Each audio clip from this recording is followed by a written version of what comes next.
से, गुजरात से, गोवा से, उत्तर प्रदेश से, हरियाणा से, राजस्थान से और भी देश के कई राज्यों से आज कई राज्य हाथ उठा रहे हैं, कई राज्य वाले, छत्तीसगढ़ वाले भी हैं।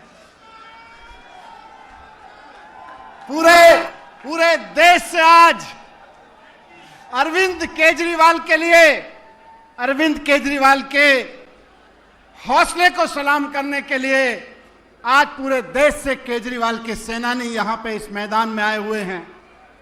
जंतर मंतर के उसी मैदान में आए हुए हैं जहां से आम आदमी पार्टी का जन्म हुआ था, जहां से आम आदमी पार्टी पैदा हुई थी। इसी ऐतिहासिक जगह से पैदा होके, इसी ऐतिहासिक जगह से पैदा होके आम आदमी पार्टी ने दिल्ली में ऐतिहासिक काम किए, पंजाब में ऐतिहासिक काम किए।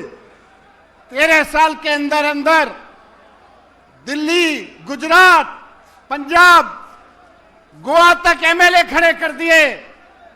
ये एक ऐतिहासिक पार्टी इसी ऐतिहासिक मैदान से, जंतर मंतर के, इसी गोपाल राय जी ने कहा, इसी नीम के पेड़ के नीचे आम आदमी पार्टी पैदा हुई जिसने इतने ऐतिहासिक काम किए। लेकिन काम तो ऐतिहासिक किए।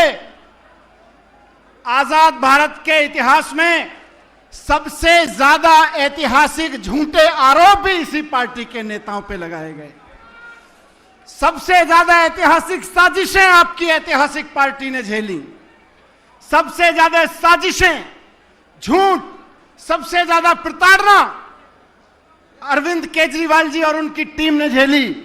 ऐतिहासिक पार्टी ने ऐतिहासिक काम किए और ऐतिहासिक झूठ का सामना किया, ऐतिहासिक साजिशों का सामना किया, ऐतिहासिक प्रताड़नाओं का सामना किया। लेकिन एक और इतिहास रचा, बहुत ऐतिहासिक रूप से पाक साफ होके, कोर्ट सर्टिफाइड पाक साफ होके आपकी पार्टी आज फिर से जंतर मंतर पे खड़ी हुई है। खाली ये नहीं है कि किसी राजनीतिक मंच से आज कहा जा रहा है कि अरविंद केजरीवाल कट्टर ईमानदार हैं। संविधान के द्वारा बनाए गए कोर्ट के द्वारा कहा जा रहा है कि अरविंद केजरीवाल कट्टर ईमानदार हैं। कहते हैं ना कि काजल की कोठरी में कैसे ही सयान हो जाए, एक लीक तो लगी जाती है, एक काला धब्बा तो लगी जाता है। लोग कहते थे राजनीति ऐसी काजल की कोठरी है, जहां से गुजरोगे, जहां से घुसोगे तो एक ना एक धब्बा तो लगी जाता है। लेकिन सलाम है अरविंद केजरीवाल की उस राजनीति को जो काजल की कोठरी से नहीं, इनकी काल कोठरी से भी निकल आए, लेकिन एक काला धब्बा नहीं लगा पाए। एक धब्बा नहीं लगा अरविंद केजरीवाल पर, एक धब्बा नहीं लगा अरविंद केजरीवाल की राजनीति पर, अरविंद केजरीवाल की सरकार पर और अरविंद केजरीवाल जी की टीम पर। काजल की कोठरी से भी पाक साफ निकल के आई आज हमारी पार्टी। एक जरूरी बात लेकिन मैं कहना चाहता हूं आज।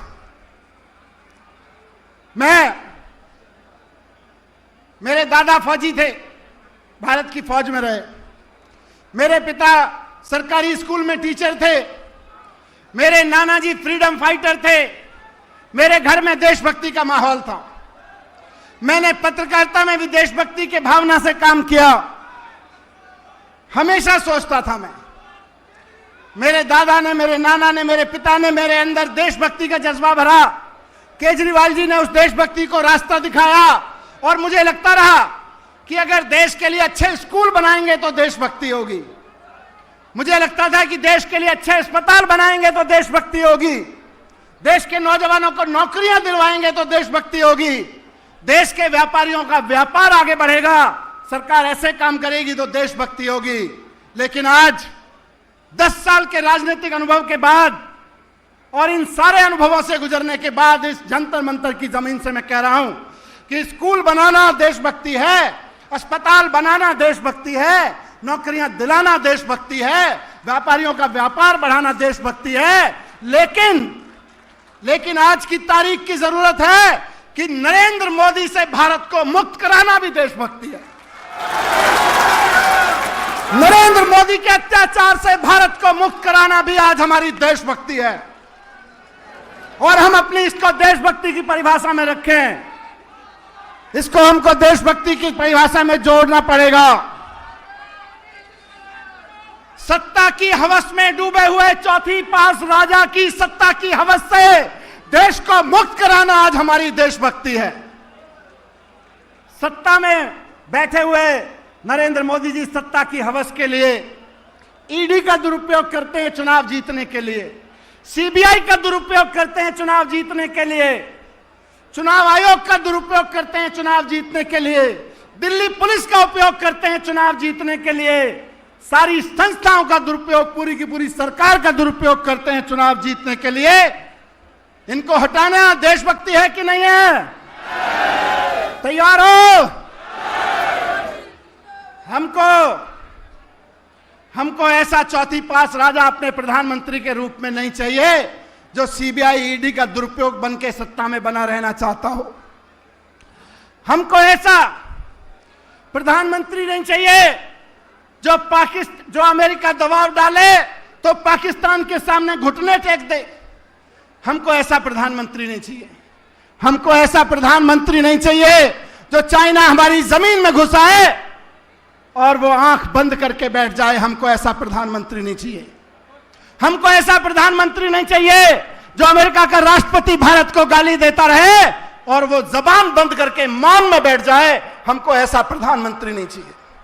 हमको हिम्मत वाला, पढ़ा लिखा, ईमानदार, दूरदर्शी और कट्टर ईमानदार प्रधानमंत्री चाहिए।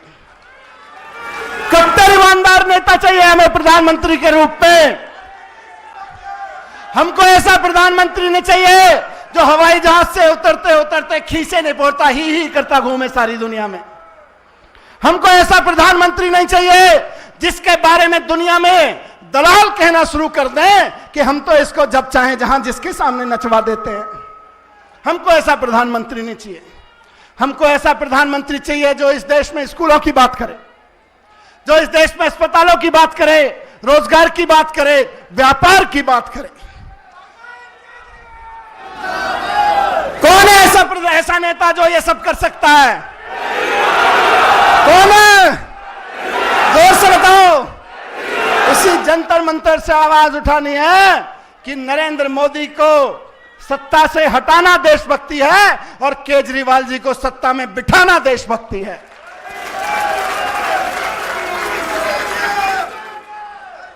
लेकिन खाली अभी तक भी नहीं हुआ। आप सबने गली गली में मेहनत की है, हिम्मत दिखाई है, तब अरविंद केजरीवाल सत्ता तक पहुंचे थे। नरेंद्र मोदी जी ने झूठी मनोहर कहानियां लिख के केजरीवाल जी को सत्ता से हटाया। सबको दोबारा हिम्मत से काम करना पड़ेगा, मेहनत से काम करना पड़ेगा। तैयार है? खून पसीना बहाना पड़ेगा। तैयार है? हिम्मत से काम लेना पड़ेगा, साहस से काम लेना पड़ेगा। तैयार है? इनकी सीबीआई और ईडी से टकराना पड़ेगा। तैयार है? हिम्मत है? जोर से बोलो, हिम्मत है, हिम्मत है, हिम्मत है, हिम्मत है, हिम्मत है। तो केजरीवाल जी, ये देश की जनता की हिम्मत आपके साथ खड़ी है। केजरीवाल तुम संघर्ष करो, केजरीवाल संघर्ष करो, केजरीवाल आगे बढ़ो, केजरीवाल आगे बढ़ो। आज के इस मंच से मैं यही कहना चाहता हूं कि आज से इस देश के हर देशभक्त का, जो अपने देश के लोगों से प्यार करता है, एक ही सपना होना चाहिए, नरेंद्र मोदी को हटाना है, केजरीवाल को। भारत माता की।